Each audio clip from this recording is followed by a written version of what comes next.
Hello বন্ধুরা, তোমরা সবাই কেমন আছো? আশা করি তো ভালো আছো। পড়াশোনা ঠিকভাবে চালিয়ে যাচ্ছে তো? তো দেখো, আজকে আমাদের টার্গেট থাকবে যে অগ্নিবীর কীভাবে আমাদের পরীক্ষায় পাস করতে হবে। প্রথমে তো এক্সাম আছে। আমাদের তো এক্সামটা পাস করতে হবে। তারপরে না তুমি বাকি কিছু করবে, আগে তো এক্সামটা পাস করতে হবে। তো আমাদের যে টার্গেট থাকবে এখন মোটামুটি তোমার জুনের 15 তারিখ, 11 থেকে 15 তারিখের মধ্যে, 1 তারিখ থেকে 15 তারিখের মধ্যে তোমাদের এক্সাম আছে না? 15 তারিখ থেকে এক্সাম চলবে। এটার মধ্যে তোমাদের এই টাইমটার মধ্যে পাস করে দেখাতে হবে, ঠিক আছে? প্রথমে বন্ধুরা বাকি যা যে আছে কাজ সব কিছু ছেড়ে দিয়ে প্রথমে কী করতে হবে, তোমাদের এক্সামটা কোয়ালিফাই করতে হবে।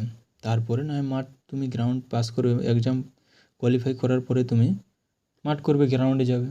প্রথমে তো তোমাদের মেন টার্গেট থাকবে। মেন টার্গেট কী থাকবে? মেন টার্গেট থাকবে তোমাদের কি এক্সামটা কোয়ালিফাই করার জন্য। তার জন্য তোমাকে ঠিকভাবে পড়াশোনা করতে হবে। এই সময়টা একদম মন ধন দিয়ে পড়াশোনা করো। নিজের একটা রুটিন বানিয়ে নাও।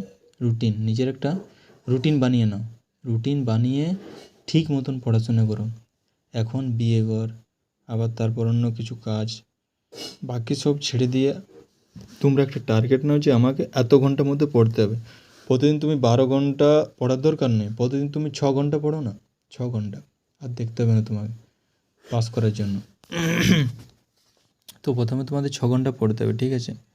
6 ঘন্টা পড়ে তুমি প্রতিদিন একদমও যেমন মিস যায় না, প্রতিদিন তুমি ম্যাথ করো, ঠিক টাইমে ম্যাথ করো, ঠিক টাইমে জিকে করো, ঠিক টাইমে রিজনিং করো। সব থেকে প্রথম সাবজেক্ট রাখবে ম্যাথ, সেটি সকাল থেকে করবে। তারপরে রাখবে রিজনিং, সেটি দুপুরে টাইম করবে। ম্যাথটা করবে তুমি মোটামুটি একটা টাইম ধরো 7টা থেকে 3 ঘন্টা করো, 2 ঘন্টা 3 ঘন্টা। যারা এখন নতুন আছো তাদের 3 ঘন্টা, যারা পুরনো আছে তাদের 2 ঘন্টা করলে হবে।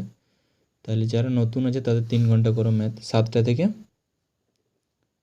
থেকে 10টা অবধি, ঠিক আছে? 10টার পরে খাওয়া দাওয়া করলে, ঠিক একবার খাওয়া দাওয়া করে স্নান টান করে আবার 12টা থেকে 1টা পর্যন্ত করো রিজনিং। 1 ঘন্টায় যথেষ্ট রিজনিংয়ের জন্য। রিজনিং 1 ঘন্টায় যথেষ্ট, ঠিক আছে? রিজনিংয়ের পরে তাহলে আবার কি 1টা পর্যন্ত না, 1টা থেকে এবার 2টা থেকে আবার তুমি পড়ো। কী পড়বে জানো? 2টা থেকে তুমি যে কোনো একটা জিকে সাবজেক্ট নাও।